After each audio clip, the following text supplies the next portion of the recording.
Good evening, everyone. My name is Maureen Wilson, very proud to be your counselor representing Ward 1 in the City of Hamilton. Tonight is the Kirkendall Complete Streets Safety Study final report, which we'll be speaking about. It is March 3rd, 2026. The City of Hamilton is situated upon the traditional territories of the Erie, Neutral, Huron-Wendat, Haudenosaunee, and Mississaugas. This land is covered by the Dish with One Spoon Wampum Belt Covenant, which was an agreement between the Haudenosaunee and the Anishinaabe to share and care for the resources around the Great Lakes. We further acknowledge that this land is covered by the Between the Lakes Purchase 1792 between the Crown and the Mississaugas of the Credit First Nation. Today, the City of Hamilton is home to many Indigenous peoples from across Turtle Island, and we recognize that we must do more to learn about the rich history of this land so that we can better understand our roles as residents, neighbors, partners, and caretakers. So, who is on your screen tonight? Certainly your neighbors, but from our end, myself, and I've just introduced Steph. And joining us from the Public Works Transportation Division is Mike Field, who is the Acting Director of Transportation Services or Division, Kirk Milligan, who is the Acting Manager of Transportation Operations, and Michael Turco, who is the Acting Superintendent of Roadway Safety. So what I'm going to do right now is hand over the microphone, if you will, to Mike Field, and he's going to just give a quick overview of how we're going to navigate tonight, and then we'll get going into the body of the report. Thank you, Mike. Good evening, everyone. Thank you, Counselor. Just start off reviewing the agenda for this evening. We just completed the welcome and introduction, and I want to spend some time going through the Complete Street study, walking through how we got from the concept of a study through the study, and then for the ultimate recommendations that are within the final study, and then the last piece is the implementation of those recommendations that were identified within it. And then we'll have a question and answer at the end.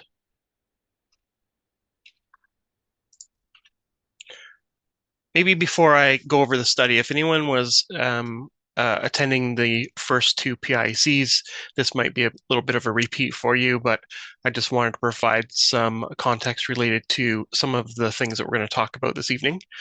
First of all, what is a complete street? The study is called a complete street study, so I think that that's a really important term to understand. A complete street is talking about a street which serves the purposes that it's intended for.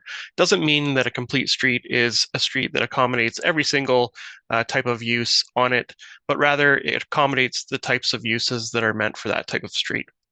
I'll use a local roadway as an example, where the main purpose that a street serves within a neighborhood is to let residents get to their home, walk around in their neighborhood, whether it's through cycling or walking or driving their passenger vehicles. So those streets are really meant to be built like that. So it's a complete street if it is constructed and meeting those purposes. It's not built to have a giant transport truck drive through it, for example, because that's not the intent. However, there's other streets in the city that transport trucks are intended to go on, like Burlington Street, for example, through the industrial core.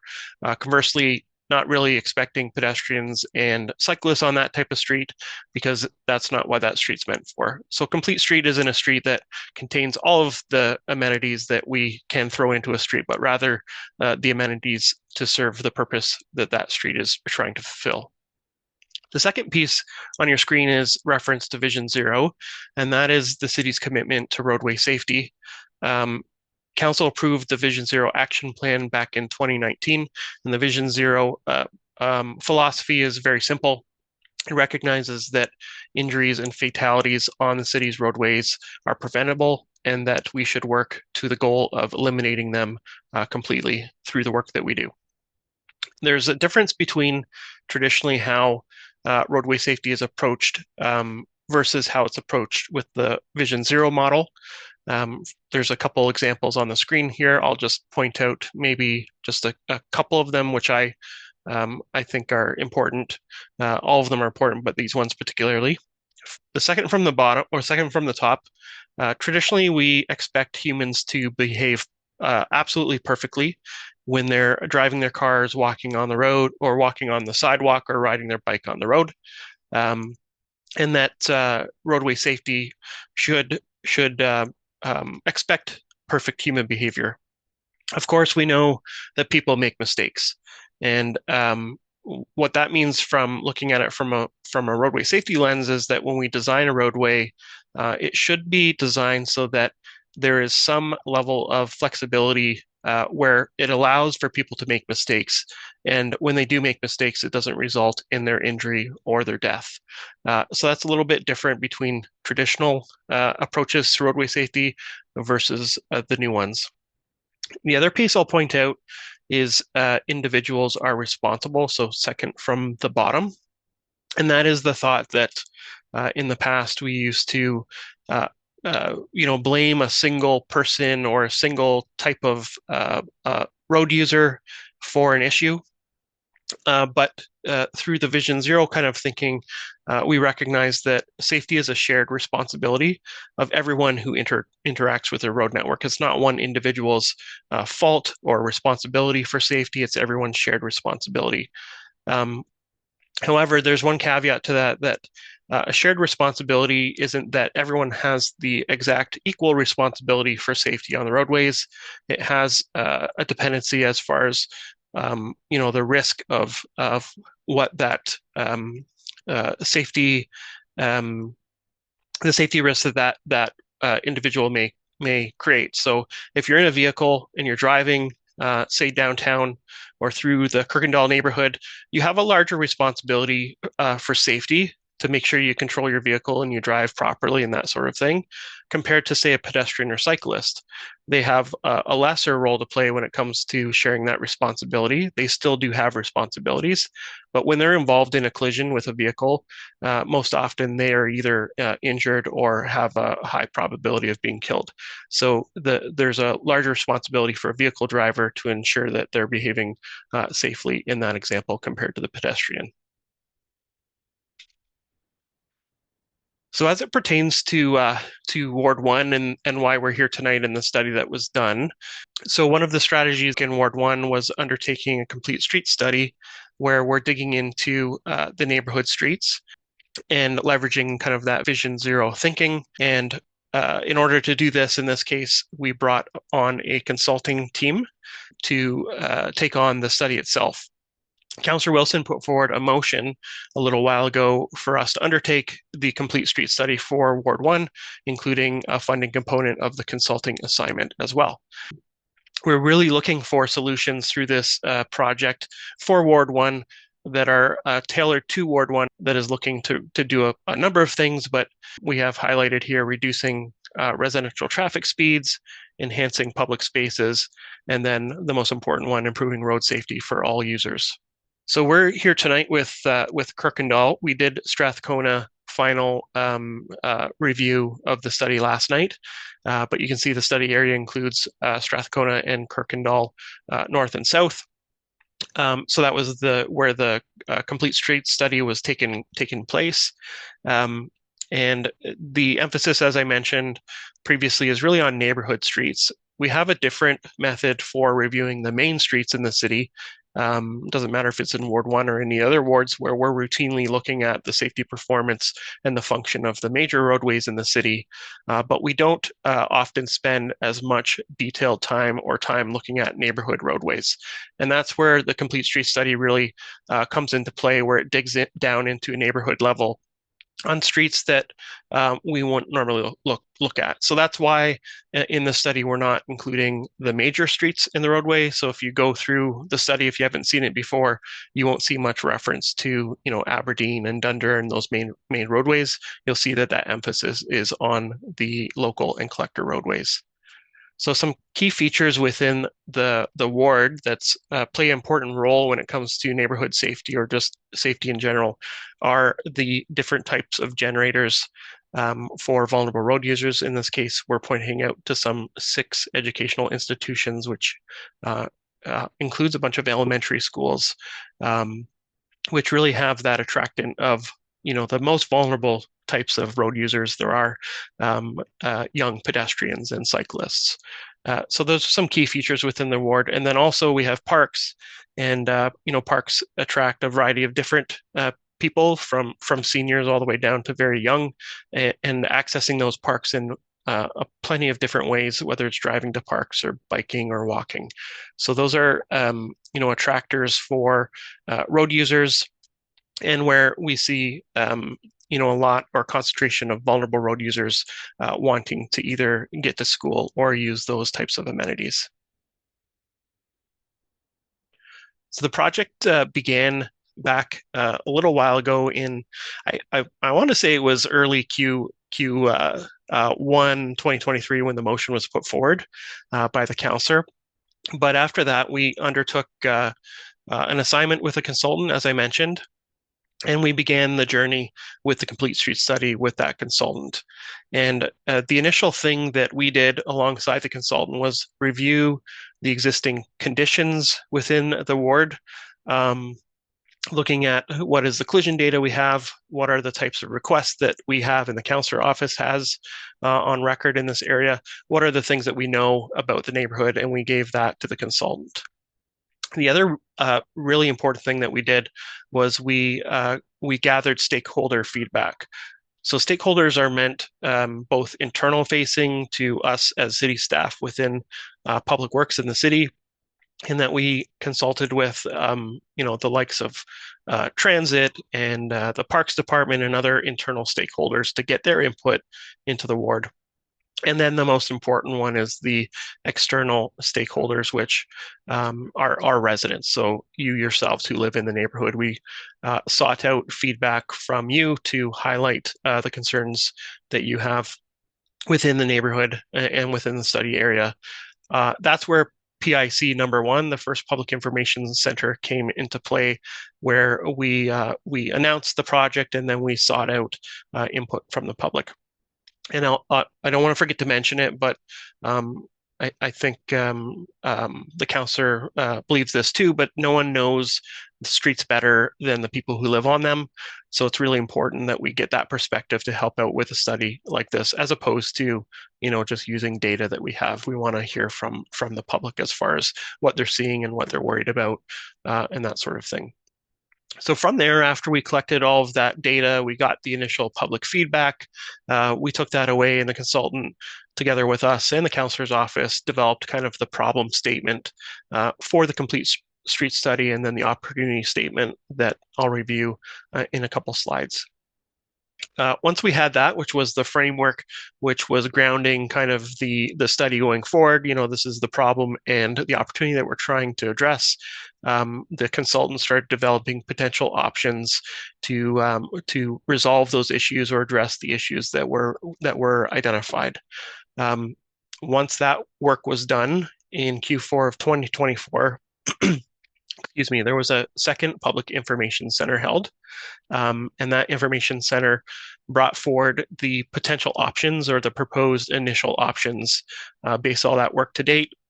And that public information center was looking for feedback from the public as far as what their thoughts are about some of the proposed solutions and options that the consultant had come up with.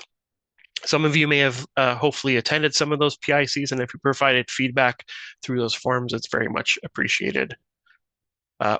After that PIC, when we had that great information from the public, the consulting firm took away that information and worked with us with some help from the ward councillor's office too, and started to formalize or finalize the actual study by bringing it into kind of a final draft version of it. And we went through a couple iterations of reviewing the draft of it. We went out and collected some additional data based on some more feedback that we received from public, or just for some questions that we asked about some of the draft recommendations within the report. And then just very recently, in late of 2025, we finalized the report. So we brought it to the conclusion. And going forward, as you see for 2026 and onwards, the next phase is now that we have the completed report, now we really want to focus on the best part of these projects, which is implementing all of the recommendations. So just an overview of PIC number one, just briefly. Hopefully, some of you were able to attend that PIC. This is a graphical representation of some of the feedback. It's an image that was taken back in time. So the dots that are on that image are showing where comments were received and people have pinned location or concern. We actually received more comments that are shown on this map. This was just a snapshot that was more around the timeline of when PIC number one was held. So if you put a dot in there and the dot's not on the map, that's because this is a little bit older of a screenshot. You can see that we held two public information centers, one for Kirkendall and then one for Strathcona, and the Kirkendall one was held back in December of 2023. As part of those public information centers, we received about 370 comments, either in person at the PIC, or we had an online tool where those dots were populated using a platform called Engage Hamilton, which you may be familiar with. So quite a few comments through that PIC engagement, which was great to have. The other thing that we did, if you see within the graphic, you'll see all of the color coding or the legend that's categorization of the types of concerns that were brought forward, which I'm going to speak to a little bit in on another slide here. PIC number two, same process I mentioned. This is where we were bringing forward the initial recommendations and looking for feedback. That PIC number two was held for Kirkendall in October of 2024.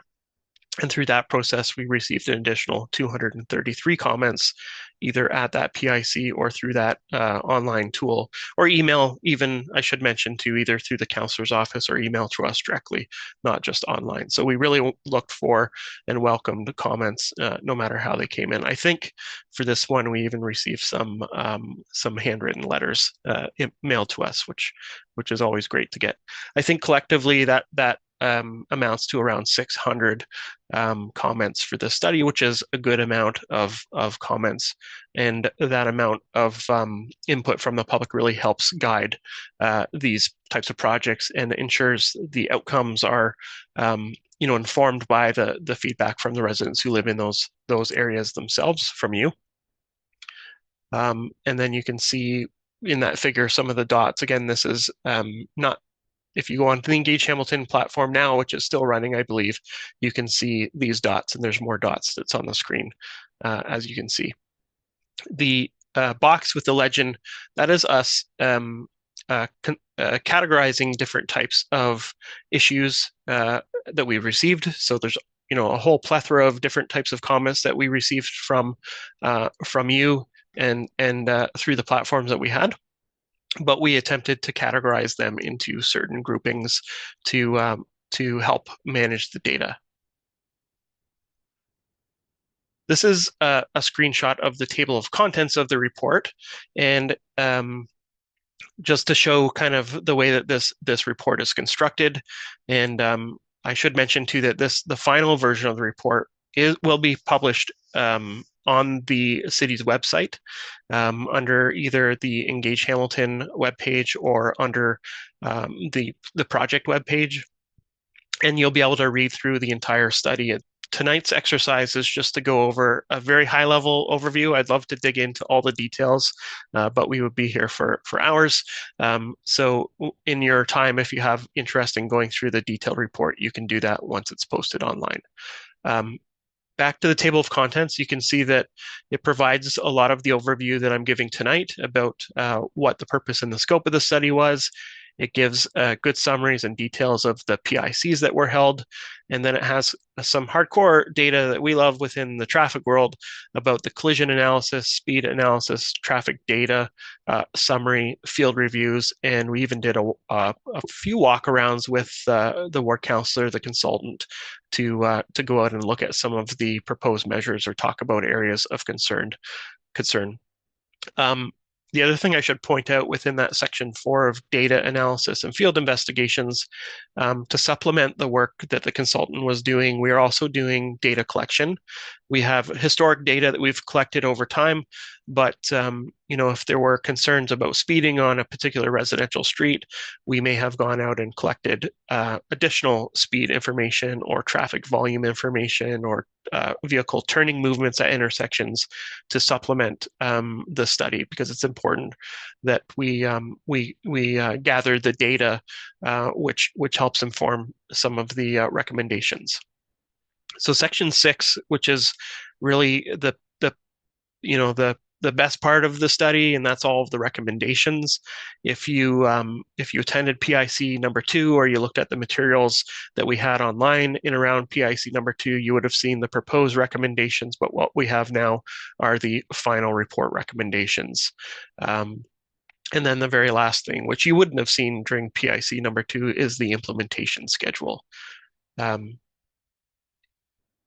Before I go to the operation, the next slide there, the implementation schedule, you may have seen on a previous slide that has recommendations categorized into 3 different things: short term, medium term, and long term. So the implementation schedule is built around those 3 categories, and I'll go into what that means in a little bit in a few slides from now. So the opportunity and problem statement is on your screen. And it's reflective of what we heard from the public consultations. And as I mentioned, it was used to ground the work that we were doing from a staff perspective, but also the consultant's perspective too. And this is kind of a method of weighing the outcomes of the project against the problem and opportunity statement, because we knew if we were looking at some of the solutions that we're proposing, and if they met those objectives or they fulfilled the problem and opportunity, then we were on the right track. And if they weren't, then maybe some rethinking need to have happen there.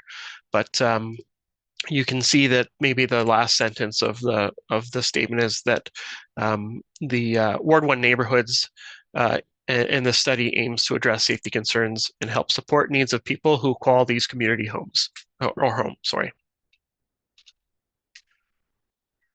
So I mentioned about the information that we got from residents, all that great input, and that we categorized them. After we screened all the information, we categorized them into about 84 concerns, and just highlighting some of the main categories that we collected those things and organized them into: accessibility, active transportation facilities, crossings, cut-through traffic concerns, safety, sightline speed, and stop sign compliance. So there was a lot of comments, but we felt it was a good idea to categorize them so that we can start looking for trends and solutions to those categories of issues. So I made mention of the implementation schedule. So here's kind of an outline of the short-term, medium-term, and long-term recommendations. And this table on the right-hand side of the screen is showing the distribution of those types of recommendations by quantity, by those categories.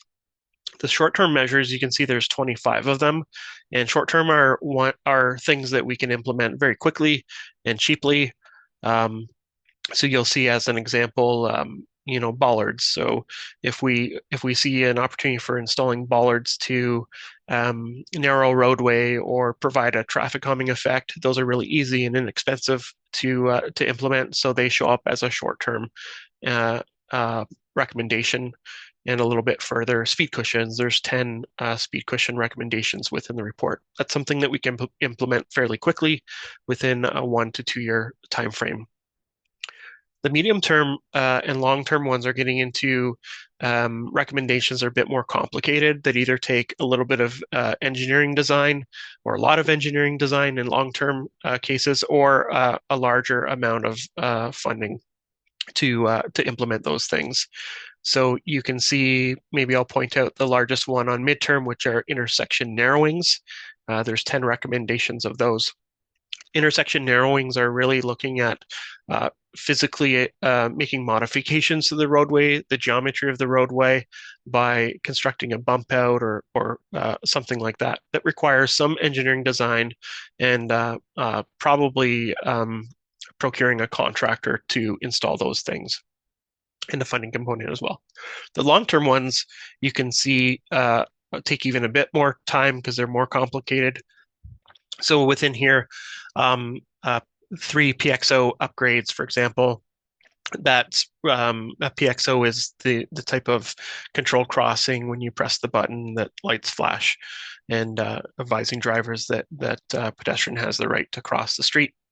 Those take a little bit of time to do the engineering and are a bit more expensive. So that's how the implementation schedule is broken out within the study, categorizing things in our ability and ease to implement. And so in all things considered, that's how the short-term, medium-term, and long-term recommendations are broken out.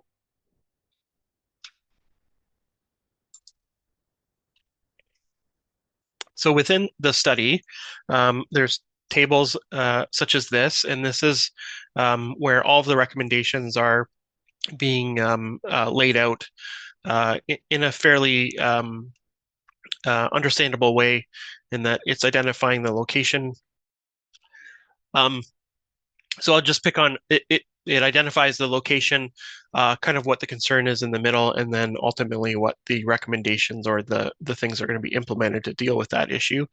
And if I just pick on a few here, so I'll just do the third from the top, Herkimer Street at Dundurn Street South. So we identify that Herkimer, of course, is a busy crossing for kids going to and from Earl Kitchener School. The sidewalks become filled quickly with families and, just waiting to cross the road.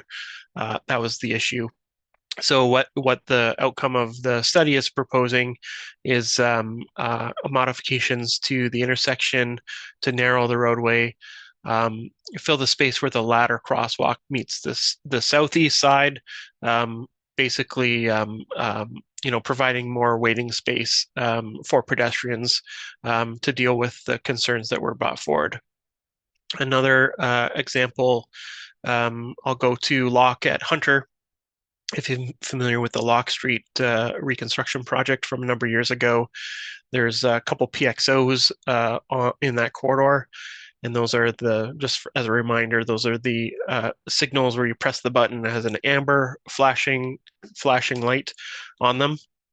And what we found was that type of traffic control was not that great, was not sufficient for Locke Street, because there was concerns with driver compliance and drivers not stopping for pedestrians who legally have the right of way to cross the street, but just having challenges with drivers not adhering to that.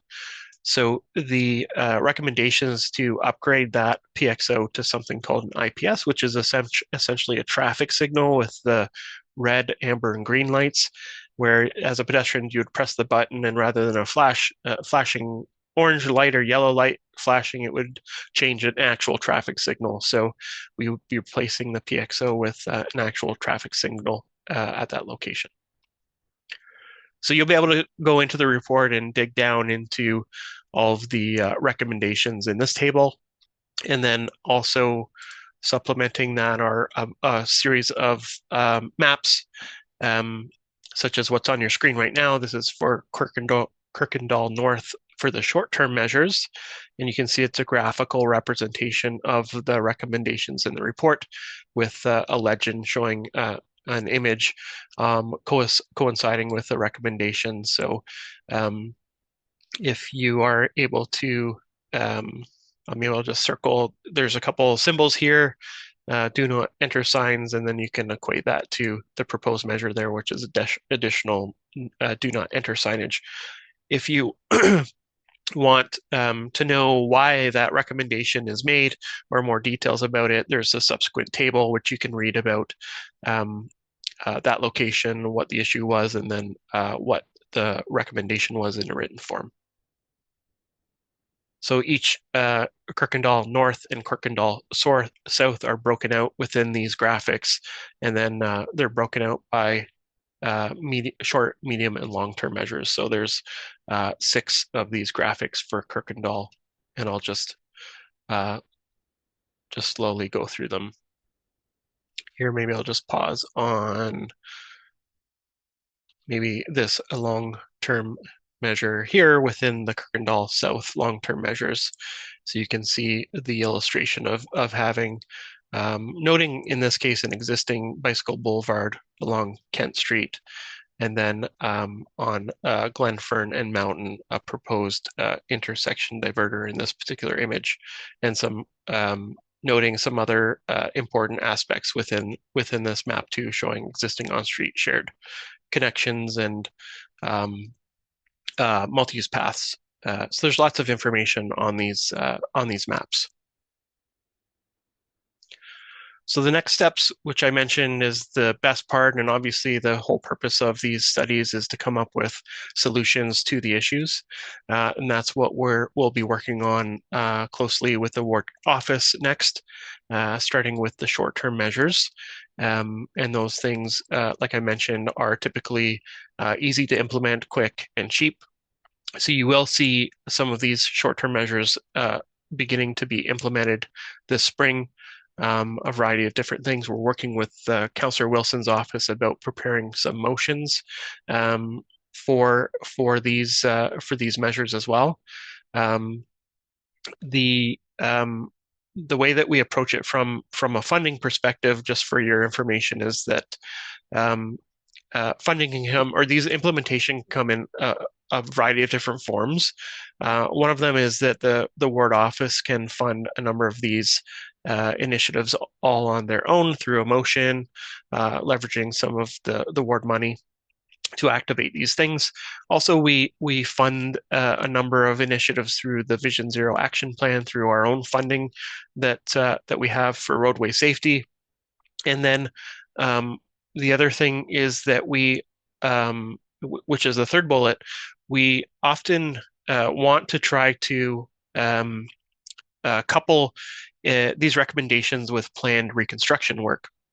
So if there's a neighborhood street that's programmed to be, let's say, resurfaced or some work, and there's also some recommendations within this report for that same street, what we want to do is take advantage of that proposed capital improvement to try to couple those things together so that we do it under one project. So we're coming onto that street at one time, doing the resurfacing plus the roadway safety upgrades at the same time. While that's an objective that we want to have where it's possible, sometimes those planned projects are very far into the future, or with an unknown timeline where we will use judgment and say, you know what, for this we don't want to wait 5 years or whatever it may be. We want to implement those things as a standalone project, which we will do as well if we can't couple it with take advantage of a capital project where those opportunities exist. The one thing that's important to note when you go through the report is that the recommendations that are in there may change based on when we go to implementing them. In that those recommendations are by concept, and once we work through actually finding out the way to implement them, we may need to make some alterations to the way that they're laid out. Last night there was an example. I'm not too sure if there's any in this part of the ward, but there was a raised intersection as a proposed improvement, and that involves lifting the entire intersection up to the same level as the sidewalk. So as a driver, it's creating a little bit of almost like a speed cushion as you go across that intersection up onto it and then back down again. And then for a pedestrian, the intersection is essentially at the same level as the sidewalk, so it's a seamless walk through that intersection as you cross the road. But what we find with those types of initiatives sometimes that we may run into a drainage issue because a lot of the city's right-of-ways drain to intersections. That's where catch basins are. So we may not be able to reasonably install a raised intersection. But in that case, we still want to maintain the objectives of the recommendation, which in that case is, uh, compliance to make sure vehicles are complying with the controls of that intersection, whether it's stop signs or traffic signals or what have you, that they drive at a reasonable pace and that the experience for a pedestrian is optimized. So we may not be able to put in a raised intersection. We may shift to a raised crosswalks or something in there. So just based on what you see in the recommendations in the report, just important to remember that we may not implement them as written, but the goal obviously is to maintain the objectives of whatever that recommendation is. The last piece, which is important too, so we had a period of time where we collected information. We worked on coming up with these measures and these recommendations, and we're going to, move forward with the recommendations.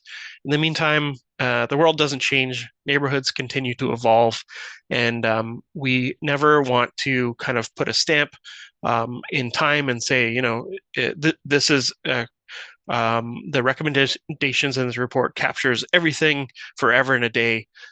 We want to maintain, a degree of flexibility to consider that things change and that some of these recommendations may need to change and evolve as neighborhoods evolve.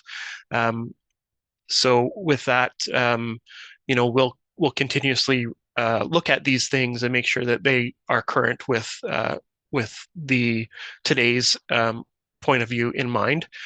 The other thing, if you go through the complete street study and you didn't find something on your street, or the measures that you found in your neighborhood are not fully uh, to your expectations, for example, that doesn't mean that you'll never get something on your street. It just means that they weren't identified through this study, and that, as I mentioned, we continually evolve things. Roadway safety is not a static exercise, that we're always working towards solutions to address issues. So that's the breakdown of the report in its essence. I know I didn't go into a great level of detail. You can do that with the report once you have access to it, and from that I'll maybe hand it back over to the counselor. Thank you very much, Mike. I appreciate the overview. I was going to just say, so the two PXOs, one in front of Earl Kitchen School, the one at Hunter and Locke, the motion was moved last fall for funding for those. There's approximately 17 items coming up in an upcoming motion in March to get them moving, so that people will see some results coming sooner than later on some of these opportunities. So to Stephanie's comment, just to break that down further, what is a motion? So whenever there's an expenditure of any public money, if it comes from a ward councillor, I have to receive the permission or ratification from all of council to do that. So a motion is an explanation of the what and the why, and then it seeks a summary of the action. So in the two examples that Steph gave, I've already motioned and received the permission of council to expend your money, Ward 1 area rated money, and that's another conversation what that is, on the two pedestrian crossings, one in front of Earl Kitchener, it's such a busy place, and the other one at Locke and Hunter. So what we do then is Mike and his team, they have to do the site assessment, and that helps them calibrate how many of these are we putting in across the city? Where does it fit in terms of the work plan? Some may already have the site ready to go, and therefore it may be able to get done sooner. And of course, my objective is always to get it done sooner, being respectful that there are children all over the city and they're all important. And so we're just doing our best to advocate for everybody who lives in Ward 1. Thanks, Steph. Maybe I can Yep, mention go ahead. when it comes to what to expect from a resident's perspective um, as we work our way through and implement some of these things. For some of the smaller things where we're doing signage enhancements or pavement marking enhancements, that sort of thing, you may not know that that's happened unless you notice it on the street.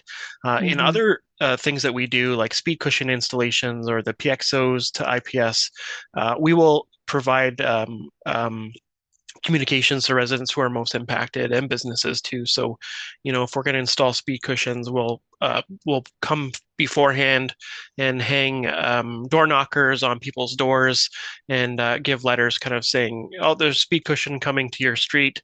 Generally, this is when it's going to happen, and here's who you can ask any questions to." So, if you live on one of the streets um, where one of these things are going to be implemented. If they're very minor things, you might not notice it until you see the changes themselves. In other instances, we will proactively reach out to say, something's going to happen here. This is when it's going to happen, what it is, and who you can talk to about it before it happens. Thank you again for joining us tonight. As I always say, there's a million things that need our attention, grab our attention on any day or evening. And the fact that you chosen to spend a little time with us shows your care and concern for your neighborhood, for your neighbors and your family, and very much appreciate your time and your attention. And as always, we are always available to engage on this matter or any other in Ward 1 or across the city. Please don't hesitate to reach out. Thank you all, and thank you to city staff, Mike and his team, for your participation as well.